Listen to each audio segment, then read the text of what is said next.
स्वयं भृंगी जब माता जगतजननी जगदम्बा पार्वती को शिवलिंग का निर्माण करना बता रहे थे, तब स्वयं भृंगी ने माता पार्वती को कहा था कि स्त्री नारी के मन में धर्म, सेवा, समर्पण, सत्संग ये सब रहता है, सब रहता है। बहुत ध्यान से सुनिएगा। एक माता जी कह रही थी कि स्त्री को सुंदरकांड नहीं पढ़ना चाहिए क्या? स्त्री को हनुमान चालीसा नहीं पढ़ना चाहिए क्या? क्या स्त्री को शिवलिंग का पूजन नहीं करना चाहिए क्या?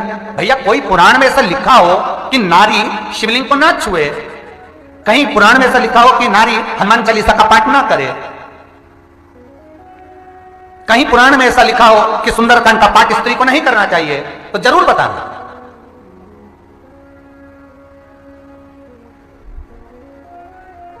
क्योंकि शंकर, मेरा विश्वनाथ, मेरा भोलेनाथ, मेरा त्रिकालदर्शी, कैलाशी, अविनाशी, मेरा शिव 7 रूपों में स्त्री के अंदर विराजमान रहता है।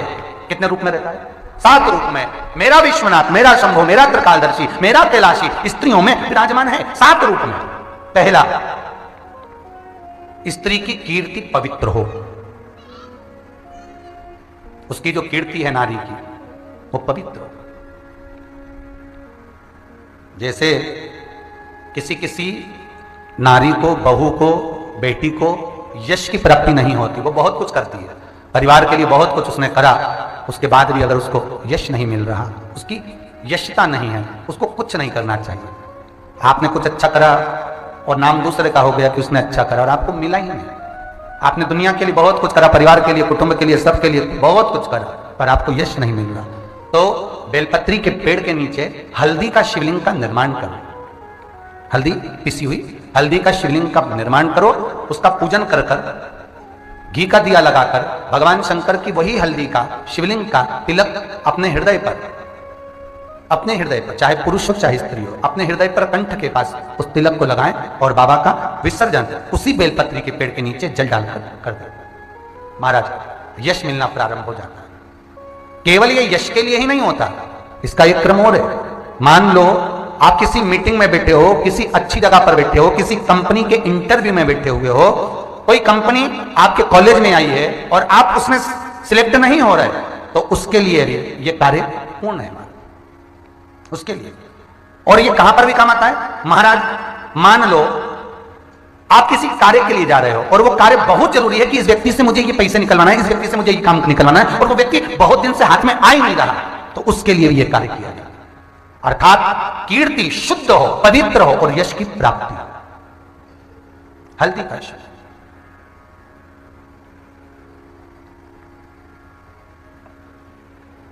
प्राप्त होता है। देखो, शंकर भगवान का एक नाम बगला मुख भी है, तो पार्वती जी का एक नाम बगला, जम के बोलो, बगला मुखी भी है। हमारे यहाँ दतिया में और नलखेड़ा में है, ये 2-3 स्थान ऐसे हैं बगलामुखी माता के। एक हिमाचल में भी है माता का। कुछ स्थान बगलामुखी माता के ऐसे हैं जहां पर मिर्ची का भी यज्ञ होता है। कुछ स्थान ऐसे जहां मिर्ची का भी यज्ञ होता है और मिर्ची को उस मात्रा में डाला जाता है, उस मात्रा में समर्पित करा जाता है कि वहां उस कुंड के अंतर्गत मिर्ची का शिवलिंग प्रकट हो जाए, उस रूप में उसको डाला जाता है। महाराज, केवल एक हल्दी का शिवलिंग जैसे यश की प्राप्ति कर देता है, सुख का अनुभव करा देता है, उसी तरह कई लोग उस यज्ञ को करने के लिए देवी धाम जाते हैं। आप लोगों को मालूम होगा, कई लोग जाते हैं। 7 रूप में मेरा विश्वनाथ, मेरा भोलेनाथ, मेरा त्रिकालदर्शी 7 रूपों में विराजमान। पहला, नारी के अंदर उसकी कीर्ति पवित्र हो। दूसरा, उसका सौंदर्य हो, उसमें सौंदर्यता। कहा, स्त्री नारी अगर बूढ़ी भी हो जाती है, एक वृद्ध माता का दर्शन करिएगा, आपके घर में बूढ़ी मां होगी, बुजुर्ग माताएं होती हैं, तो जो नारी अगर बूढ़ी भी हो गई तो स्वयं भृंगी कह रहे हैं मां जगतजननी जगदम्बा से, हे पार्वती, हे अम्बा, हे जगदम्बा। भगवान शिव तो खुद स्त्रियों के अंतर्गत 7 भाव में रहते हैं। एक जो नारी की सुंदरता है, ये शंकर की ही दी हुई है। शिव नारी के भीतर विराजमान है, उसकी आत्मा में, रोमावली में, इसलिए नारी सुंदर दिखती है, भले वो बूढ़ी क्यों ना हो जाए। वो भले वृद्ध क्यों ना हो, उसकी सुंदरता,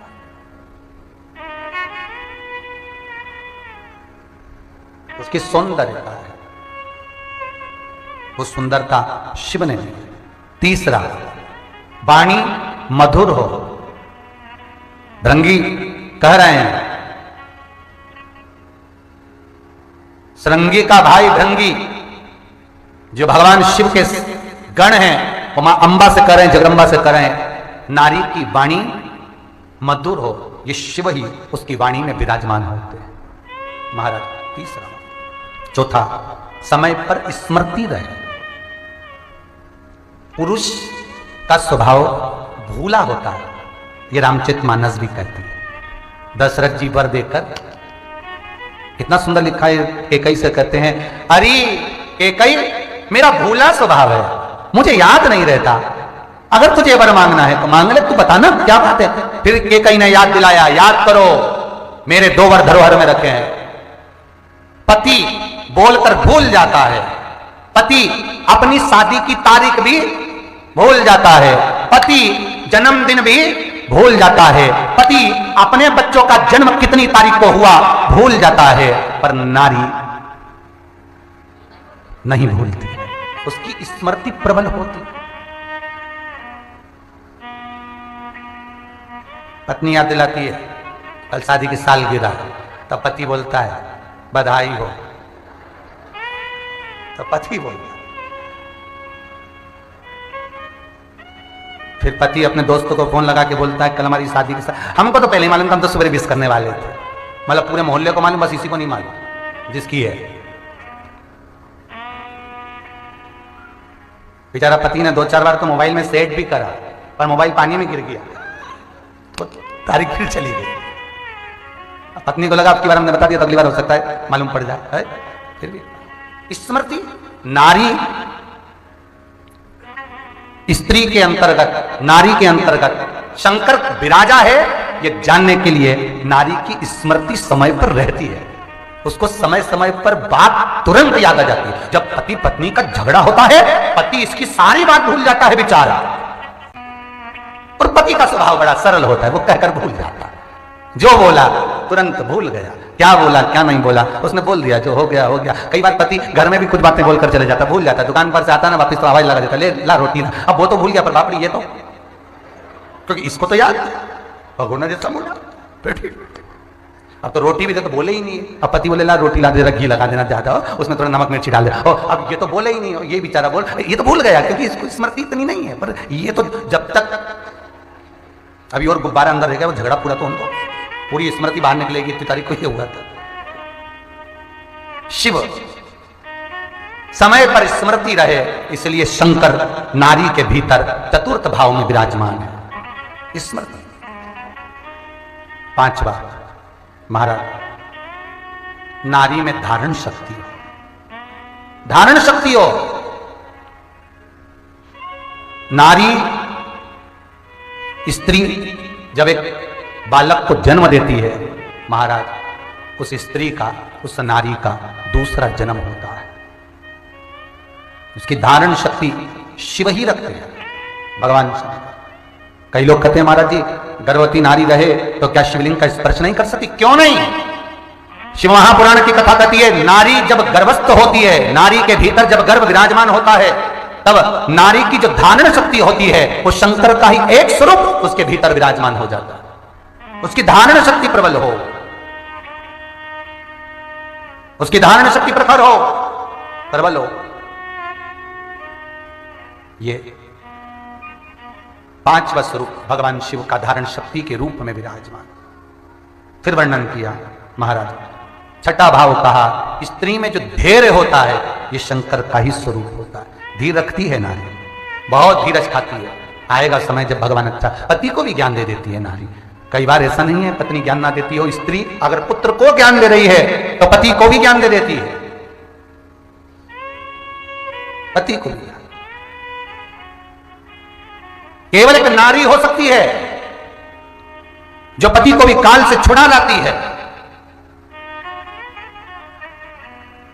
शिव पुराण तो यहां तक कहती है कि नारी पति को दूसरा जन्म भी दे देती है।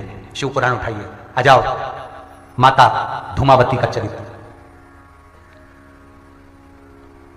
धूमावती का चरित्र, जब स्वयं गणेश जी महाराज आकर बोले मां भूख बहुत तेज लग रही है, आपके पास में कुछ है मैया? मैया ने देखा कि घर में तो कुछ भी नहीं, क्योंकि पार्वती एक साधारण मृत्यु लोक में रहने वाली महारानी, जैसे आप और हम रहते हैं, कभी घर में कुछ है कभी नहीं है, कभी घर में गजक का डब्बा है कभी नहीं है, कभी घी है कभी नहीं है, घर ऐसा ही तो होता है। तो शिव और पार्वती का घर कोई दूसरा नहीं, वही घर है, वही घर।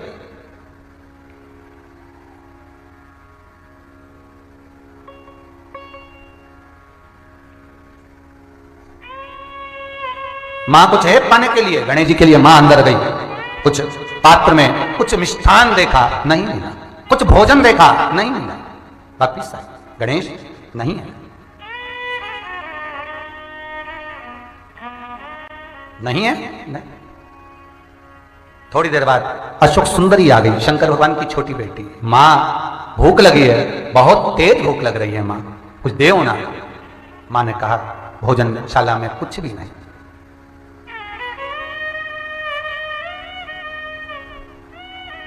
भोजनशाला में कुछ भी नहीं।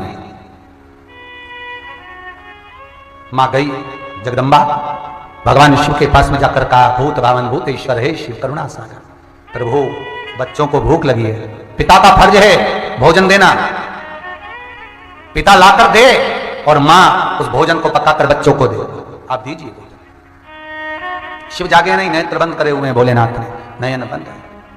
शंकर जागा नहीं, मेरे भोले बाबा नहीं जागे, नेत्र बंद कर बैठे, जागते ही।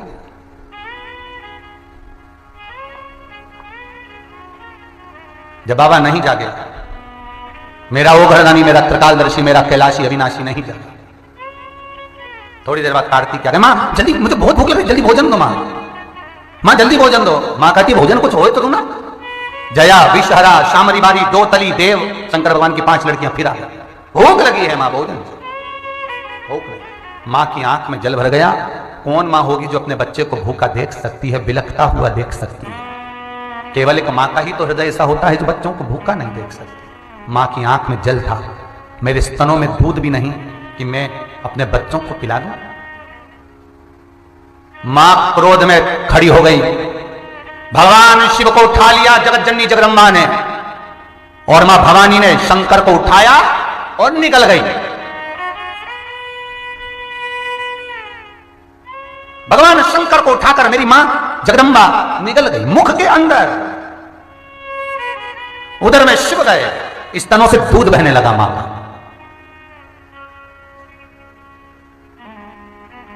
जब स्तनों से दूध बहा मां का, तब गणेश कार्तिकेय जया विषहरा शामरी बारी दो तली अशोक सुंदरी सबको दूध पिलाया। सब जब दूध बह रहा है, जया विषहरा शामरी बारी दो तली देव आदि आदि जितनी है रानी, जितनी पुत्र पुत्रियां सबको स्तनपान, हाहाकार मच गया चारों तरफ। शिव नहीं है, शंकर नहीं, कहां चले गए? दिखते नहीं, भूत भावन भूतेश्वर नजर नहीं आते, कहां गए? ढूंढा, सारे देवताओं ने स्तुति करी, बता कहां शिव हैं? तब मालूम पड़ा कि उनको तो जगदम्बा निगल गई है। विनती करी, मां आप कृपा करो, बाबा को फिर प्रकट करो। तो यहां शिव कथा तो यह कहती है कि नारी अगर एक बेटे को जन्म देती है तो स्त्री नारी एक पति को भी दूसरा जन्म देती है। पूरे जीवन काल में एक समय ऐसा आता है, वो कभी भी आ सकता है, जिस समय पत्नी पति के लिए तत्पर खड़ी मिलती है। तुम चिंता न करिएगा, हो गया घाटा, हो गया समय, जो हुआ देखा जाएगा। स्त्री नारी पति के लिए तत्पर खड़ी है और कहती है तुम्हें चिंता की जरूरत नहीं है, तुम्हें मरने की जरूरत नहीं, कष्ट की जरूरत नहीं, मैं हूं। वो पति का दूसरा जन्म होता है, एक मां देती है, कभी स्त्री भी दे देती है। धीर बनाना, ये नारी ये धीर बनाती है, धीर बनाती है। क्यों चिंता करते हो, किस लिए? तो यहां नारी में धैर्यता भी है। जो छठा भाव शंकर जो नारी के भीतर विराजमान है, शंकर जो नारी के भीतर, उसका छठा भाव शिव धैर्य के रूप में स्त्री के अंतर्गत। डायरेक्टली। बहुत धीरज होता नारी में। ठीक है, हो जाएगा, ठीक है, ठीक है, होगा, समय आएगा जब हो जाएगा। क्यों चिंता करते हो? क्या हो गया? हो जाएगा, देखा जाएगा। और 7वां स्वरूप है नारी। शंकर जो नारी के अंदर विराजमान है, 7वां स्वरूप है क्षमा। बेटा गलती भी करता है तो मां क्षमा कर। और कहना कितना सुंदर, किसी मंदिर पर लिखा था कि जब मन गंदा हो, दिल में दुख हो, मन गंदा हो गया हो तो मंदिर जरूर जाना। तो पूछा क्यों? तो कहा जब बच्चा कीचड़ में गिरता है, गंदगी में गिरता है, पड़ोसी नहलाता नहीं है, पड़ोसी उसको साफ नहीं करता। जब बच्चा गंदगी में गिरता है, नाली में गिरता है, गटर में गिरता है, तो केवल एक माता पिता ही होते हैं जो उस बच्चे को साफ कर देते हैं। केवल एक माता पिता जो उस बच्चे को साफ कर। तो यहां शास्त्र कह रहा है कि माता पिता भगवान होते हैं। शिव, शंकर, गौरा, मेरी माता जगत जननी, या आपके घर में जो भी माँ बाप हों, वो भगवान के तुल्य ही तो हैं जो हमें क्षमा कर देते हैं। क्षमा गुण पुरुष के अंतर्गत कम होता है महाराज। वो क्षमा अगर कर भी देगा ना तो पुरुष उसकी, वो भले सब कुछ भूल जाएगा पर वो ज्ञात रखेगा कि इसके कारण मैंने इसको क्षमा करा था। क्षमा गुण स्त्रियों में जो होता है वो शंकर भगवान का 7वां स्वरूप के रूप में होता है। 7वां स्वरूप। तो नारियों में यहां भृंगी जी करें, हे जगदम्बा, हे अंबा, हे भवानी, हे दुर्गा, आपके भीतर तो स्वयं जब स्त्री कहे कि हम शंकर की आराधना कर सकते हैं, हाँ, स्त्री कहे हम शिव को स्पर्श कर सकते हैं, हाँ, क्यों नहीं? क्या हम हनुमान चालीसा पढ़ सकते? क्यों नहीं? अगर सुंदरकांड पढ़ सकते, क्यों नहीं? हनुमान और शिव एक ही है। हनुमान और शिव एक ही स्वरूप है, और वो स्वरूप का स्पर्श होना कोई गलत नहीं। कई लोग कहते हैं हनुमान जी के मंदिर में दिया लगाएं कि ना लगाएं, क्यों नहीं? कथा कर रही है बाबा की। सती का भ्रम, माता सती का जो सोचना पुराण के बीच में हुआ, वही सती को भस्म कर दिया। व्यक्ति को कभी कोई नष्ट नहीं करता, व्यक्ति का खुद का पाप कर्म ही अहंकार, लोभ, तृष्णा, आसक्ति ही उसको नष्ट कर देती। उसका अहंकार स्वयं नष्ट कर देता। देखिए, सारे ज्योतिर्लिंगों में आप जाकर दर्शन करेंगे तो गोल जलाधारी मिलेगी और उत्तर की ओर उसका जल जाते हुए आप दर्शन करेंगे। ठीक है, एक जलाधारी जो गोल होती है, एक जलाधारी जो गोल है और जिसके चरण उत्तर की ओर गए हुए हैं, उसका जब हम दर्शन करते हैं तो वो मां जगतजननी पार्वती जी का हस्तकमल शिवलिंग विराजित है। एक जलाधारी होती है चौकोर। काशी गए हो आप लोग? अगर काशी में अगर आपने दर्शन करा होगा तो वहां पे जो जलाधारी है वो चौकोर है महाराज। एक गोल जलाधारी होती है जो सर्व कार्य करने में, पूर्ण फल देने में प्रबल होती है महाराज। और जो चौकोर जलाधारी होती है ये मुक्ति देने में, मतलब मोक्ष की जो कामना करने वाले होते हैं, मुक्ति की जो कामना करने वाले होते हैं, मोक्ष की जो कामना करने वाले होते हैं, उसके लिए चौकोर जलाधारी का स्मरण कराया जाता है। चौकोर जलाधारी। एक जलाधारी होती है त्रिगुणाकार, अर्थात त्रिंगल, त्रिगुणाकार। शास्त्र कहता है जब असुरों ने, राक्षसों ने किसी फल की कामना करी, असुरों ने, राक्षसों ने किसी फल की कामना करी, तो महाराज उस कामना के लिए त्रिगुणाकार जलाधारी का निर्माण करा। क्यों? क्योंकि त्रिपुंडधारी, त्रिनेत्रधारी, त्रिशूलधारी, त्रिवेत्रधारी भगवान शंकर को 3 लोक का राज्य का सुख पाने के लिए असुर त्रिगुणाकार जलाधारी का स्मरण कर कर शंकर को अपना बनाते। त्रिगुणाकार।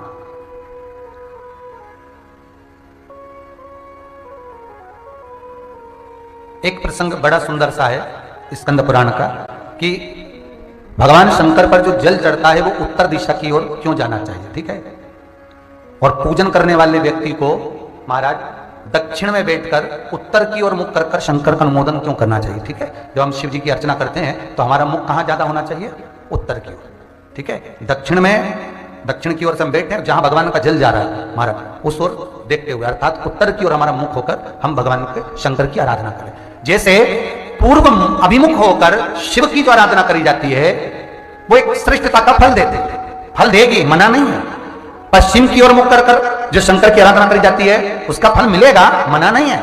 पर दक्षिण में बैठकर उत्तर की ओर मुख कर जब हम शंकर की आराधना करते हैं उसका जो फल होता है वो शीघ्र प्राप्त होता है।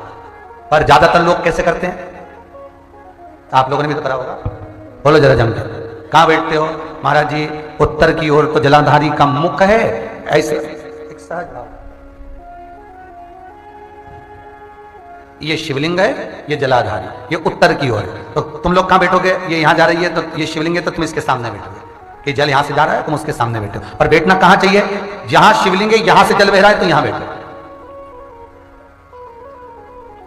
फिर बाद में लोग कहते हैं महाराज हम तो शंकर जी के खूब पूजन करते हैं, हमने तो खूब अनुष्ठान करा पर फल कम क्यों मिला। उसका कारण है पूर्व अभिमुख होकर करोगे मिलेगा पर थोड़ा समय लगेगा, पश्चिम अभिमुख होकर करोगे मिलेगा, थोड़ा समय लगेगा। पर शिव आराधना में जब दक्षिण में बैठकर उत्तर का मुख कर जहां शिव का जल जाता है, बस यहां बैठकर अगर आप शंकर की आराधना कर रहे हो तो वो कामना पूरी होने में देर नहीं लगती, कार्य जल्दी ही पूर्ण हो जाता है। पर दुनिया के लोगों तो वही हिसाब से जाते हैं, जैसे शंकर जी के मंदिर में जाओगे इधर पानी बह रहा है तो तुम सामने जाके जल चढ़ाना चाहोगे या उधर बैठकर जल चढ़ाना चाहोगे। तुम्हारी जो इच्छा है, तुम्हारी जो आनंद है, ब्राह्मण भी अगर आपको बिठाएंगे तो पूरा पश्चिम का मुख कर बिठाएंगे, यहां बैठ जाओ, यहां से पूजन करो, यहां बैठ जाओ। पर उसमें शिव महापुराण में, स्कंद पुराण में कहा गया कि भगवान शिव को रिझाने के लिए सर्वश्रेष्ठ स्थान कि काल को भी जीता जाए, और दक्षिणवर्ती का काल,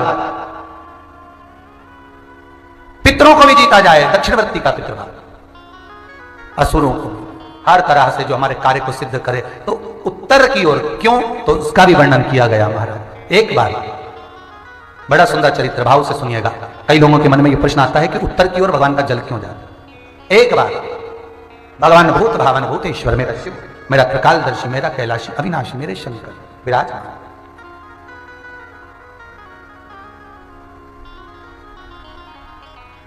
सारे सागर, सारे सरोवर, सारी नदियां, सारे तालाब, सारे कुंड, सारी बावड़ियां कितनी है महाराज, उसका भी हिसाब लिखा हुआ है, वो हमको थोड़ा सा ज्ञात नहीं आ रहा कि कितनी नदियां भारत की भूमि पर हैं। हजारों नदियां, हजारों सरोवर, हजारों बावड़ियां, हजारों कुएं, हजारों तालाब, लाखों लाखों पृथ्वी पर हैं। तो कहा, एक प्रश्न पहले भी कहा इसका, कि सारी नदी, तालाब, कुंड, बावड़ी, सरोवर का स्नान आप सबने करा कि नहीं करा? अरे बोलो तो सही, हजारों लाखों नदियां पृथ्वी पर हैं, समुद्र हैं, तालाब हैं, बावड़ियां हैं, कुंड हैं, सबका स्नान करा क्या अपन ने? नहीं करा, सबका स्नान नहीं करा। तो स्कंद पुराण और पद्म पुराण, अग्नि पुराण, नर्मदा पुराण, शिव महापुराण कहती है कि मात्र अगर हम सारी नदियों में स्नान ना कर पाए, सारे कुंडों में स्नान ना कर पाए, सारे तालाब और बावड़ी में स्नान ना कर पाए, तो स्कंद पुराण कहती है, शिव पुराण में वेद व्यास जी लिखते हैं कि मात्र शंकर के मंदिर में बैठ जाना या शिव महापुराण में जाकर एक क्षण भी बैठ गए तो सारी नदी, तालाब, कुंड, बावड़ी के स्नान का पुण्य फल जीव को प्राप्त हो जाता है, मात्र बैठने पर, मात्र बैठने पर वो सारे पुण्य हमारे हाथ में। तो सारी नदियां, तालाब, सरोवर, सागर, समुद्र सब आ गए भगवान शंकर के पास। भोलेनाथ, त्रिकालदर्शी, कैलाशी, अविनाशी, कृपा कर। जब 33 कोटि देवताओं को आपने अपने चरणारविंद का रस तत्व देने के लिए बिठाया है तो हम पर भी करुणा करें, हम पर भी दया करें।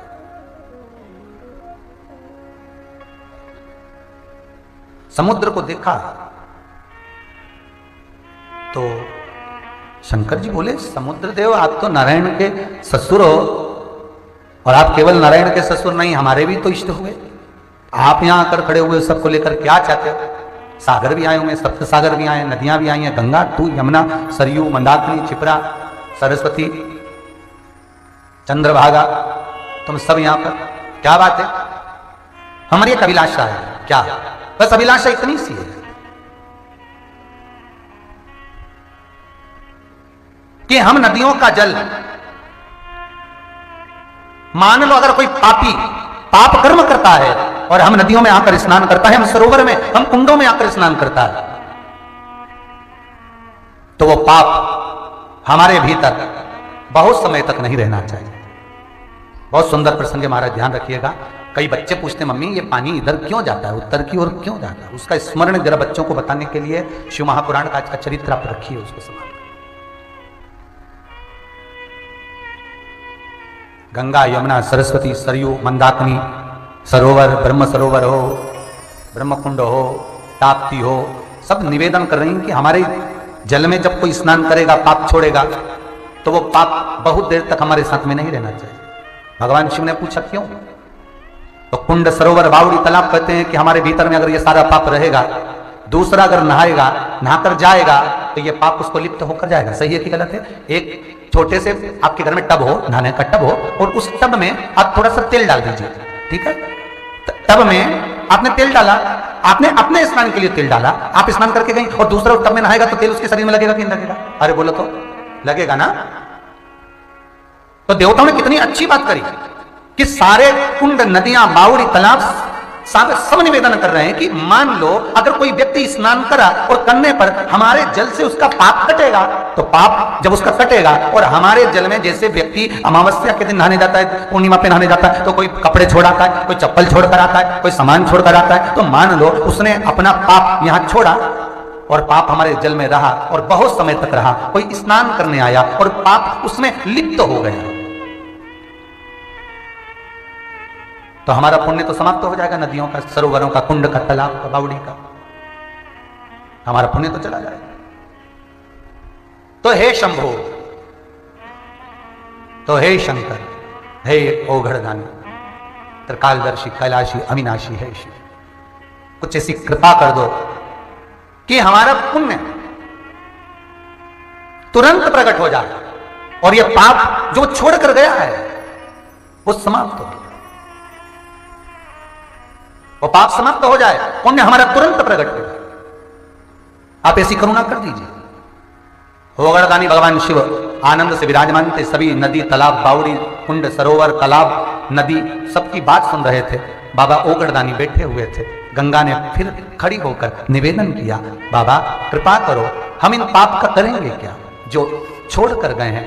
बहुत समय बाद अगर समाप्त होगा तो उसमें नहाने वाला, अब एक साथ कुंभ के मेले में हजारों लाखों लोग एक साथ स्नान करते हैं, बोलो करते कि नहीं करते? जब हजारों लाखों लोग स्नान करते, किस लिए करते हैं? कि हमारा पाप समाप्त होगा। तो वो पाप जल के अंदर अगर होगा तो दूसरा नहाएगा तो उसमें लिप्त होगा। तो बाबा ऐसी कृपा कर दो कि ये पाप तुरंत उसी क्षण स्नान करते ही समाप्त हो। शंकर भगवान बोले, हे गंगा, हे समुद्र देव, हे बावड़ी, तालाब, नदियां, सरोवर, ध्यान से सुनना। संसार में, मृत्यु लोक में मेरे शिवलिंग की जब पूजन होगी, जहां पर 33 कोटि देवता जल का भाग लेने के लिए खड़े रहेंगे, उसके विराम पर जब जल एक कुंड के अंदर जाएगा, उस कुंड में सारी नदियां, तालाब, बावड़ी सब मेरे चरणारविंद का जल लेने के लिए तत्पर रहेंगे।